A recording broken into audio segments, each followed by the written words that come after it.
Nous recevons aujourd'hui un membre de la conférence de présidents de l'Action pour l'unité nationale et coordonnateur de la campagne du chef de l'État dans la province du Nord Kivu, précisément à Waikale, et candidat national dans la même circonscription électorale, le professeur Willy Michiki. Mesdames et messieurs, bienvenue dans cet espace de la découverte. Professeur Willy Michiki, c'est un réel plaisir de vous recevoir sur cet espace de la découverte. Oui, c'est un plaisir d'être ici et j'en profite pour présenter à tous les téléspectateurs et à vous-même le vœu le meilleur pour cette nouvelle année. Merci.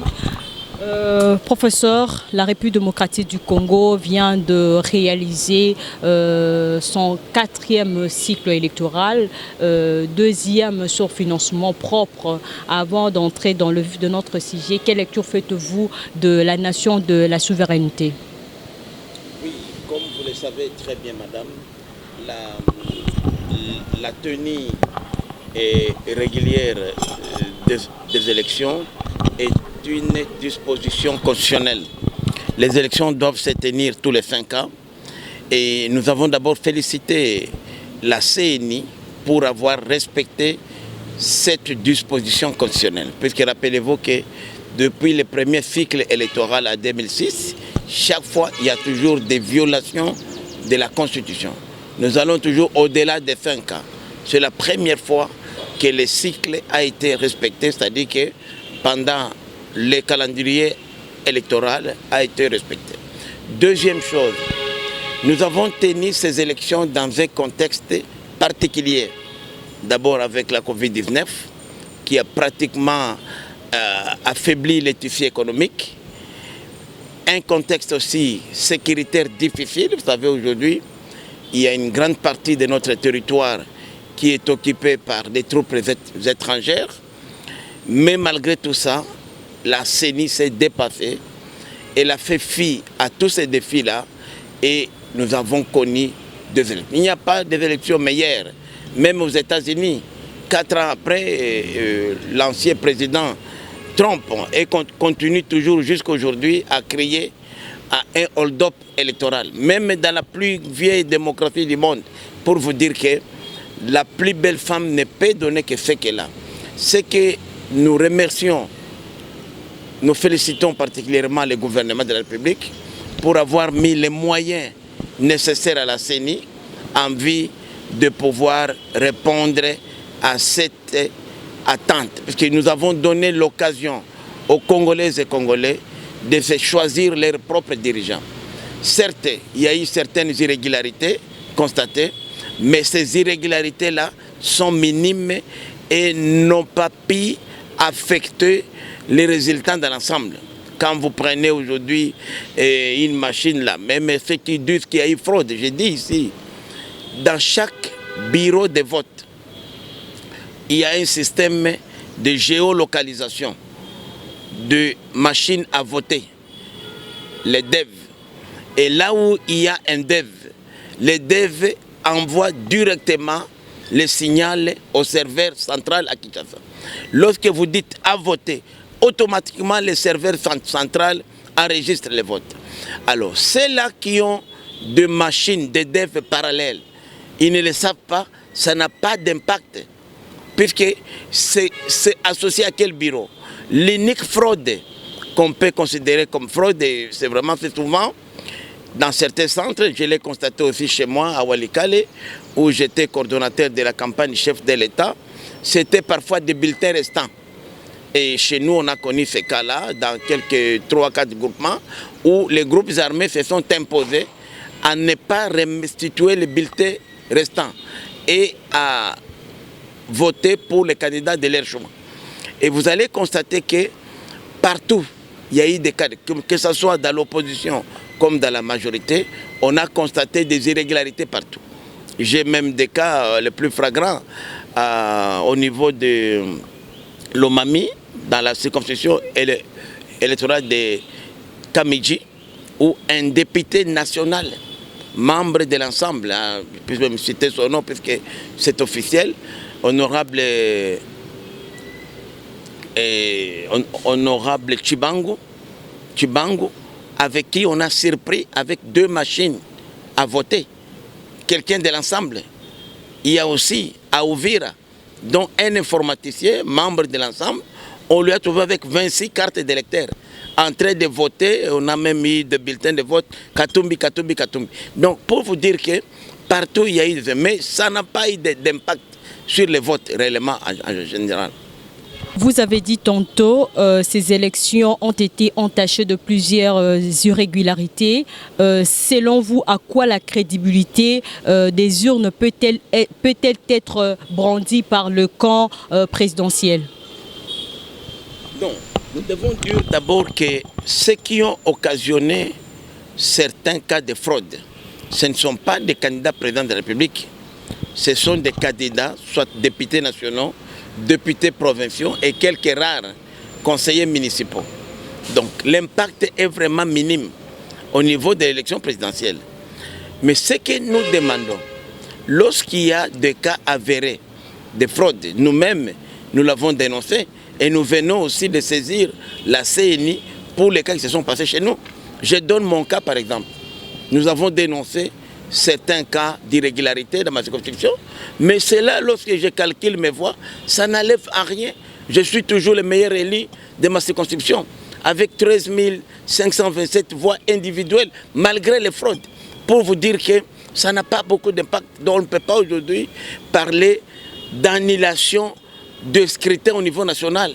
Mais là où il y a vraiment des cas graves, je peux citer comme Massimanimba, comme dans le nord Ubangi, là par exemple, on peut envisager éventuellement la reprise des élections dans certaines circonscriptions ou dans certains centres identifiés. Parce que ça coûte cher les élections. Vous savez, les élections ici ont coûté très cher, puisqu'il fallait absolument les tenir. Et lorsque les gens disent que pourquoi on est allé au lendemain, non, on n'est pas allé au lendemain. Je donne le cas de chez moi à Walikale. Les élections ont été tenues le 20 décembre. Mais il s'est posé un problème de logistique. Comme le territoire est vaste, 24 500 km², la superficie d'un pays comme le Rwanda, sans moyens de transport, sans communication, on était obligé, il était impossible d'acheminer le matériel de vote dans certains centres de vote.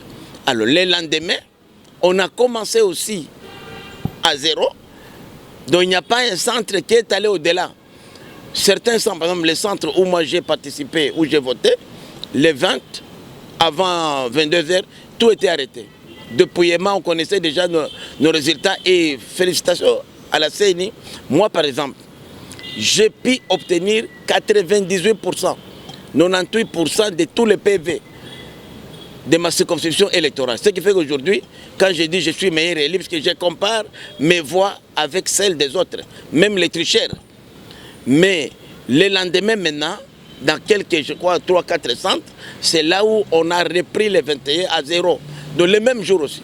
Et là, il y a eu une décision de la CNI, parce que n'oublions pas que la Constitution a donné le pouvoir organisateur, c'est la CNI qui est reconnue. Donc la CNI a rendu une décision, parce qu'il ne fallait pas laisser ces gens-là, ne pas leur donner la chance de pouvoir voter, puisqu'il y a un problème de logistique.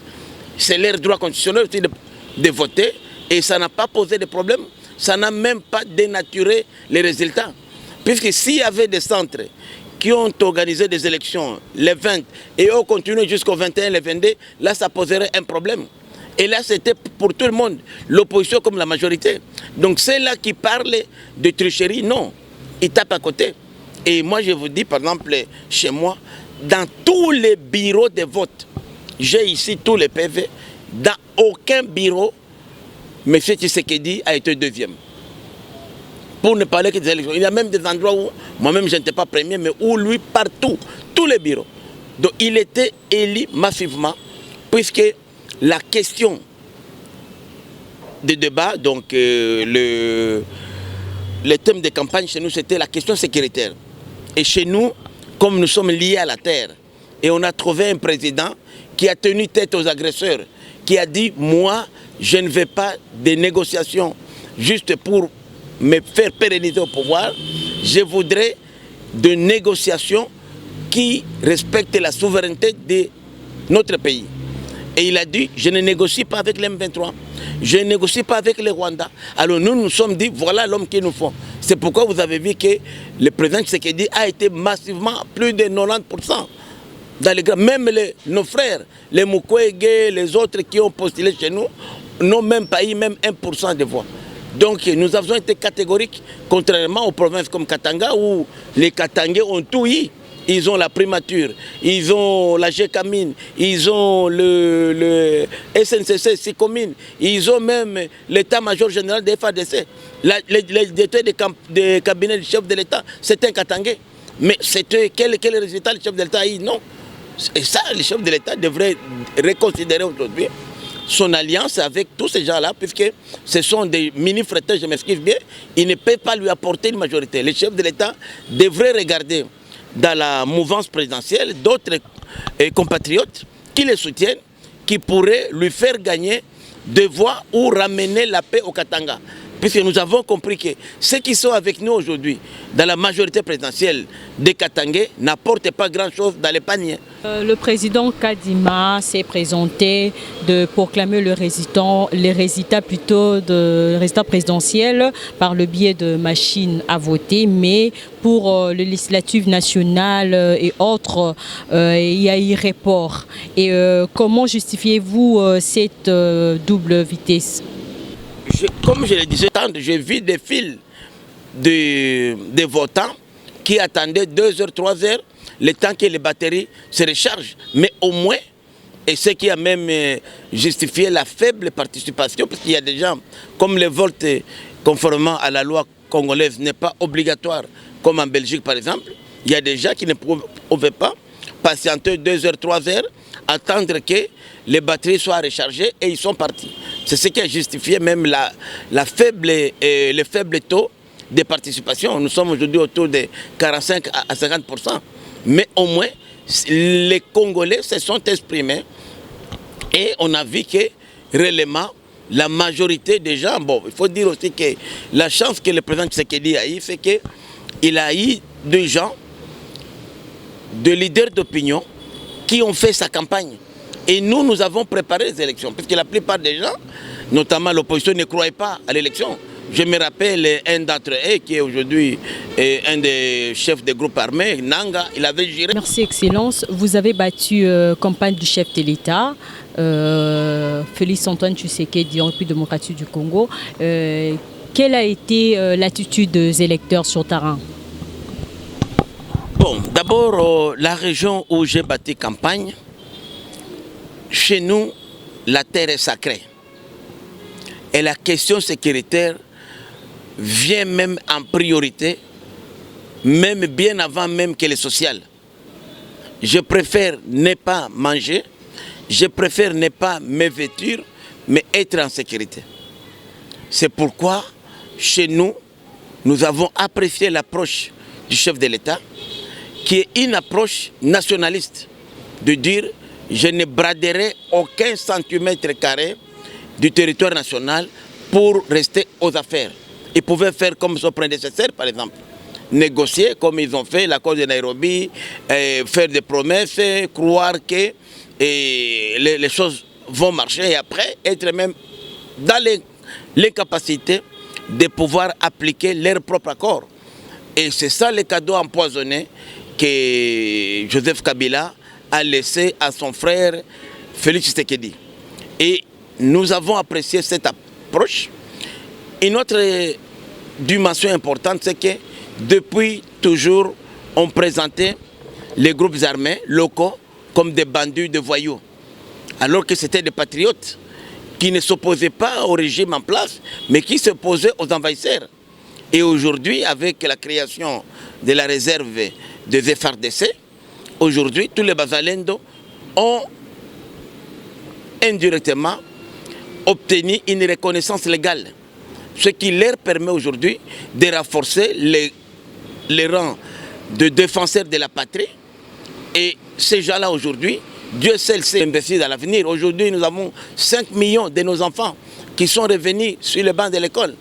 dans 5 ans, de 2018 à 2023, ces enfants-là seraient des chégués, des bandits, des criminels. Mais aujourd'hui, avec la gratuité de l'enseignement de base, on leur a permis de fréquenter les écoles. Et évidemment, il fallait reconstruire de nouvelles écoles, il fallait améliorer les conditions salariales du personnel enseignant qui était chosifié.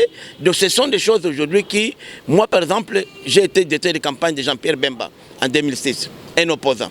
J'étais directeur de campagne de Martin Fayulu en 2018. Mais c'était facile pour moi d'être directeur de campagne d'un candidat qui a un bilan. Voilà pourquoi Félix a été voté partout, aisément et sans même contrainte. Parlons du bilan. Est-ce que Félix Tshisekedi a un bilan à défendre? Moi, je ne vais pas aller dans des choses très compliquées. Je parle de faits. Aujourd'hui, tous les pays aujourd'hui développés commencent d'abord par la formation. Et la formation, c'est l'éducation. Le fait que le président Félix a permis à nos enfants, parce que l'éducation, c'est d'abord l'éducation de base. Chez nous, on dit à Swahili, je ne vais pas répéter ça ici, c'est compliqué parce que l'émission est en français, qu'on reconnaît un enfant à partir de son éducation de base.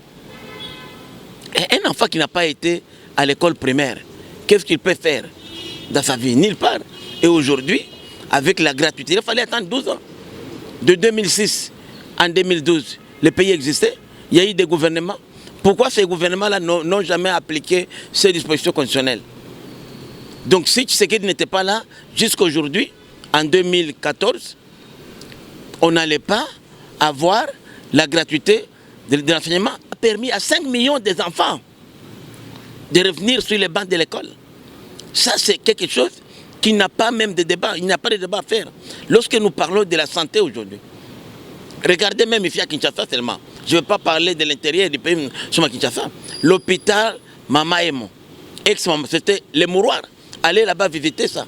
Allez regarder aujourd'hui dans quel état il se trouve. C'est un bijou. Et tant d'autres. Aujourd'hui, le personnel de la santé, l'air a plus que doublé. Donc c'est pour dire que, or c'est ça les salaires, c'est ça les sociales. Est-ce que vous attendez encore des retards de paiement, des salaires, même si je sais que ce n'est pas encore grand-chose, mais au moins à chaque mois, il y a au moins les salaires qui tombent. Donc les taux d'échange, on me dit oui, mais c'est partout. C'est partout, surtout que dans les contextes de la guerre, on a pu tenir les élections, on a pu tenir le fait qu'à chaque mois, les fonctionnaires de l'État, les militaires, les policiers sont payés. Donc ça c'est aujourd'hui, on a maintenant les barèmes aujourd'hui. Vous savez, le SMIC aujourd'hui est de 100 en dollars. Il n'y a pas aujourd'hui un fonctionnaire congolais de l'État qui touche moins de 100 dollars. Ce qui n'était pas aussi respecté. Et tout ça c'est ce qu'il dit. Je ne vais pas parler même des billets d'avion, rappelez-vous, avant son avènement. Moi qui allais souvent à ma base, je payais jusqu'à 900 dollars un billet d'avion.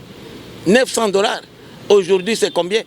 Donc presque un quart. Donc ce sont des petites choses de rien du tout, mais qui aujourd'hui nous rassurent que si le président Félix Tshisekedi a une large majorité qui lui est acquise, comme ce sera le cas, parce que nous avons bataillé fort pour gagner, lui donner une majorité, surtout au niveau de l'action pour l'unité nationale, dont Félix Tshisekedi est autorité morale. Nous avons bataillé fort pour lui donner une majorité confortable, envie d'appliquer son programme. Et dans les 5 ans, il y a déjà 2 ans perdus dans sa coalition avec FCC. Donc il a tout ça, je peux dire, c'est dans 3 ans qu'il a fait ça. Donc nous espérons vraiment que lorsqu'on lui donnait, plus de temps, 5 ans à venir, et lorsqu'il a les mains libres, le chef de l'État est à mesure de faire mieux. Et aussi un élément important, vous avez vu pendant la campagne, les candidats qu'on appelait à l'époque des PNP, vous êtes encore jeunes, vous ne savez pas, à l'accession de l'indépendance, il y avait des partis, des Congolais, qui s'appelaient PNP. C'était des partis de blancs qui prétendaient défendre les intérêts des Congolais, mais en réalité, c'était des partis manipulés par les Occidentaux. C'est la même chose aujourd'hui. On a eu des candidats qui sont extravertis. et même de certains candidats même qui disaient non, nous allons abolir la fonction de la première dame, nous allons supprimer la maison civile du chef de l'État, juste pour l'égoïsme, puisque leurs épouses étaient des étrangères et leur situation identitaire posait problème. Et pour résoudre ça, il fallait carrément revoir certaines dispositions de la loi, notamment supprimer la maison civile du chef de l'État, puisque un candidat, je peux le citer, c'est Moïse Katumbi, puisqu'il sait que si aujourd'hui Moïse Katumbi est président de la République, la maison civile du chef de l'État, qui est une institution importante, serait composée par 50% des Burundais, Tutsis, ce qui est un danger pour nous, surtout dans ce contexte actuel, 25% par des Italiens, 25% par des Grecs. Vous vous rendez compte, au sommet de l'État, la présidence, on a une maison civile comme ça. Et après, quand on l'a attaqué, il a dit non, non, je vais même supprimer la première. Oh, on a besoin d'une première dame, parce que la femme est importante à côté de l'homme. Même si l'homme veut faire des conneries ou des choses, la femme, papa, Félix, attention, maman Denise. Pourquoi? Parce qu'elle est des pères et des mères congolaises. Mais lorsqu'on a des épouses étrangères, même Fayoulou, c'est le même problème. Sa femme, elle est camerounaise. Elle va dire, si ça ne marche pas ici, s'il y a bien de ça, on ira chez moi au Cameroun. C'est différent, c'est pourquoi nous encourageons à ce qu'on puisse avoir quand même de premières dames qui peuvent servir de premières conseillères aux côtés du premier citoyen de la République. Professeur Willy Michiki, aujourd'hui, Félix Tshisekedi a un deuxième mandat en attendant la confirmation de la Cour constitutionnelle. Et si l'on vous demandait quelles sont les priorités pour ce second mandat? La priorité des priorités pour nous, c'est d'abord la question sécuritaire. On ne peut pas parler de développement sans la sécurité.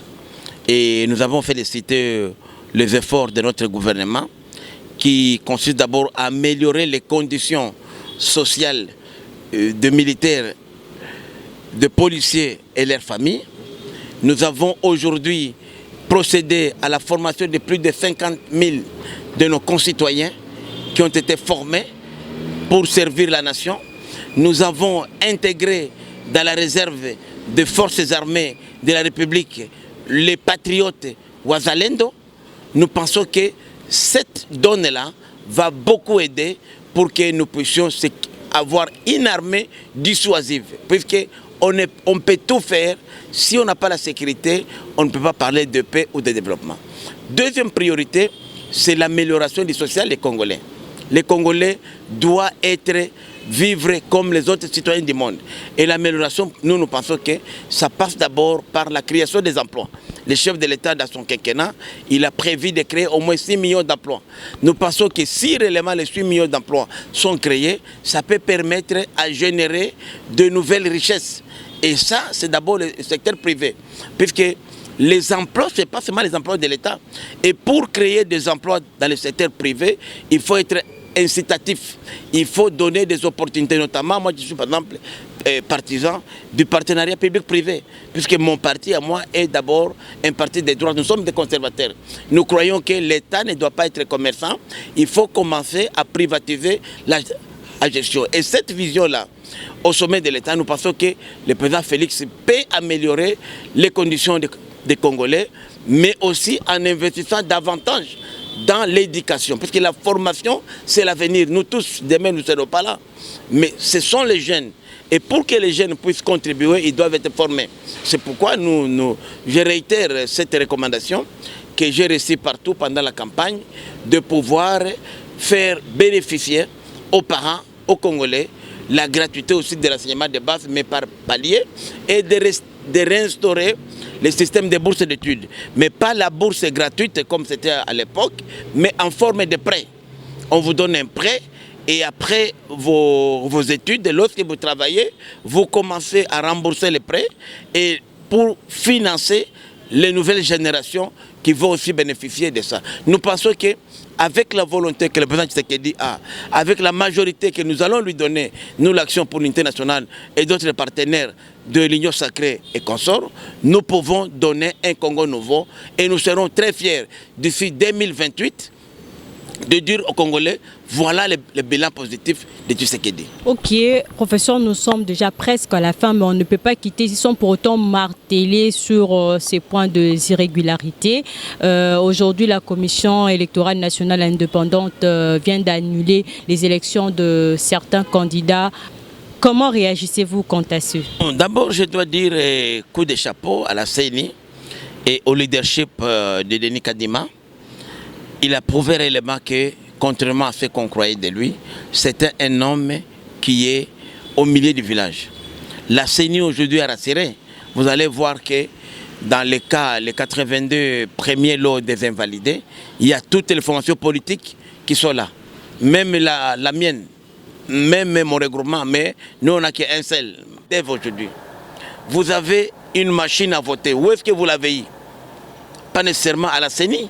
Il y a des gens peut-être qui ont commandé, peut-être en Corée du Sud, des machines similaires ou ailleurs. C'est possible dans ce pays. Il faudrait que ces gens-là soient poursuivis puisque cela est une fraude. Et lorsque vous fraudez, c'est dans l'intérêt de nuire. Il y a des gens qui ont vandalisé certains bureaux de vote, certains centres de vote. Ils doivent être poursuivis pénalement. C'est pourquoi nous avons appuyé l'initiative déjà du procureur général, que ce soit à la Cour constitutionnelle comme à la Cour, le procureur général près des parquets, près de la Cour de cassation, de poursuivre ces infractions-là et de sanctionner pénalement tous ces fauteurs de troubles-là, pour que jamais, plus que jamais, on ne parle plus d'irrégularité. Surtout ceux-là qui sont censés sécuriser les centres de vote sont les premiers. Vous êtes gouverneur de province. C'est vous qui sécurisez et vous êtes ceux-là doivent être même sanctionnés doublement. Puisque ce sont des responsables qui ont une mission à exécuter et ils sont les premiers à les violer. C'est déjà dans le code militaire, on parle de violation des consignes.